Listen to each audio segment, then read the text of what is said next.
নমস্কার। আজকের আমার এই ভিডিওতে আমি আপনাদের সামনে তুলে ধরব কিছু প্রাকৃতিক ঐতিহ্য এবং তার সঙ্গে আরও কিছু আপনাদেরকে দেখাবো যে প্রকৃতির উপর মানুষের কিছু করার নেই। অর্থাৎ কেন বলছি এই কথাটা আপনারাই দেখুন নিজের চোখে। কথায় আছে না যে নদীর একুল গড়ে ওকুল ভাঙে, ঠিক তেমনি আজ যে সব আইল্যান্ডগুলো বা দ্বীপগুলো আপনাদেরকে দেখাবো সেই দ্বীপগুলোর প্রাকৃতিক বৈচিত্র্যটা আপনারা একটু শুধু দেখুন।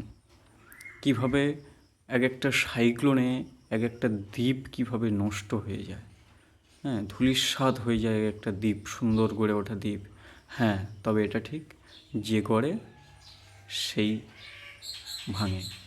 তা ঠিক তেমনি নদীর ভালোবাসায় মানে ভালোবাসা বললে হবে না, ভয়ঙ্কর যে ভালোবাসা, প্রকৃতির যে ভয়ঙ্কর ভালোবাসা, তারই কিছু বৈচিত্র্য এবং চালচিত্র আমি তুলে ধরছি। দেখুন, এই যে দূর থেকে যে ছবিটা দেখাচ্ছি এগুলো হলো হেঁতালের জঙ্গল।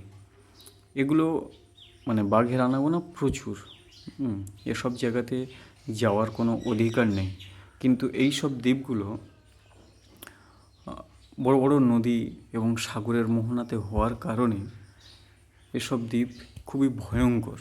এখানে যাওয়া তো দূরের কথা, নামও কেউ ধরে না, যে এসব দ্বীপে গেলে মৃত্যু অনিবার্য।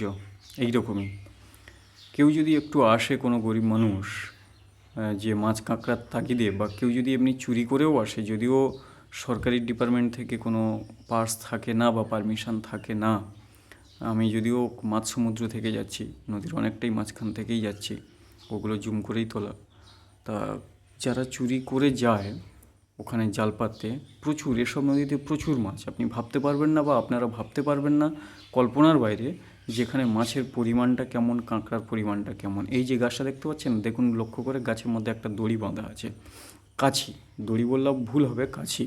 এই কাছিটা মিনিমাম 150 হাত নদীতে পড়ে আছে। অর্থাৎ ওই কাছির মধ্যে এমনভাবে জালটা টাঙানো ছিল, দেখতে পাচ্ছি জালটা টাঙানো ছিল, যে যেসব মানুষজন এসেছিল এখানে চুরি করে জাল ফেলতে বা মাছ ধরতে, তারা পারেনি, ভয়ে দেখা পেয়েছে বাঘমশাইকে। যখন দেখা পেয়েছে তখন দূর থেকে জাল কেটে নিয়ে জীবনের তাগিদে চলে যাচ্ছে। এখানকার মানুষজনের যেমন সাহস, তবে সাহসটা কোথা থেকে আসে জানেন? এক মুঠো পেটের তাগিদে, কেবলমাত্র পেটের তাগিদে এদের এই সাহস আছে। এই যে ড্রামটা ভাসছে দেখতে পাচ্ছেন, এগুলো ওই জাল কেটে দিয়ে চলে গেছে দূর থেকে, 200 হাত 250 হাত দূরে এই জালগুলো ধরে ড্রাম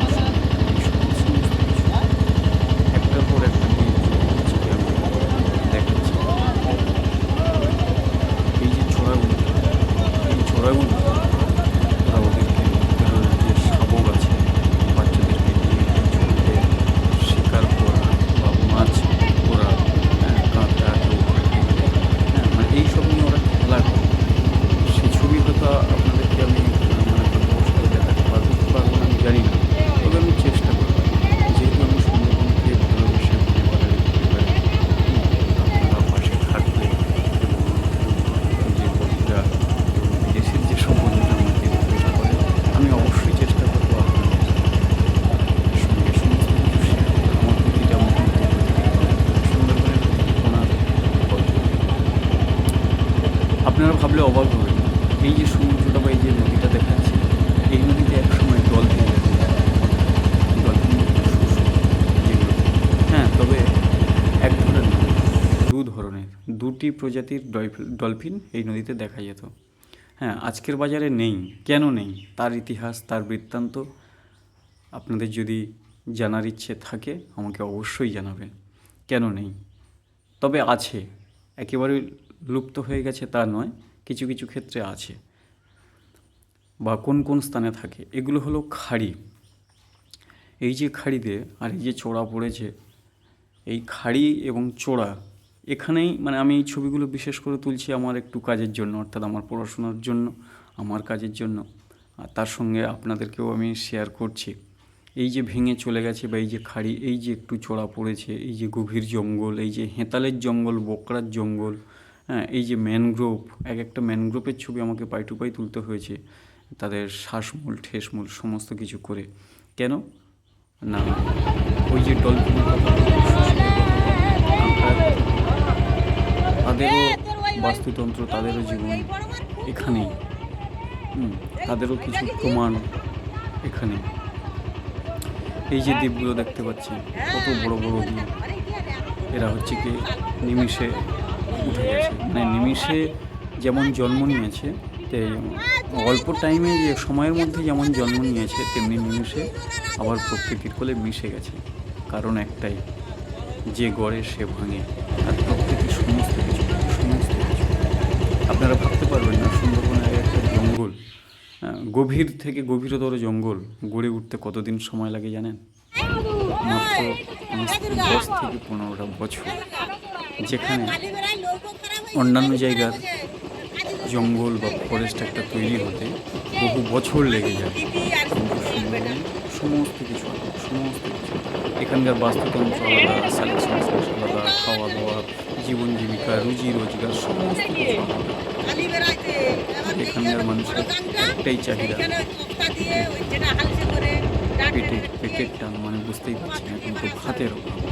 হ্যাঁ, তবে যারা লোভ করে একটু ডেঞ্জারেতে চলে যায়, তারা অকালেই কিছু করার নেই। এই যে চড়াগুলো দেখাচ্ছি, এখানে ওই যে শুশুক বললাম, ডলফিনের ইতিহাস এমন স্থানে রয়েছে। তারই কিছু প্রেক্ষাপট আপনাদেরকে আমি দেখাবো, যে কোন বালির চড়ায়, মানে কোন পজিশনে তারা থাকে, কী ব্যাপার। হ্যাঁ, তবে আরেকটা ভালো কথা আপনারা জেনে রাখুন, হ্যাঁ, যদি আপনাদের মন চায় তাহলে আমাকে অবশ্যই জানাবেন।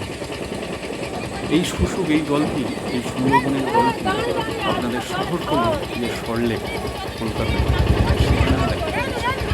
এই যে বোটানিক্যাল গার্ডেন, ওখানেও একটা বাথটবে শুশুক ছিল। এই দেখুন দেখতে পাচ্ছেন চারিদিকে সাগর জগৎ আর কিছু নেই।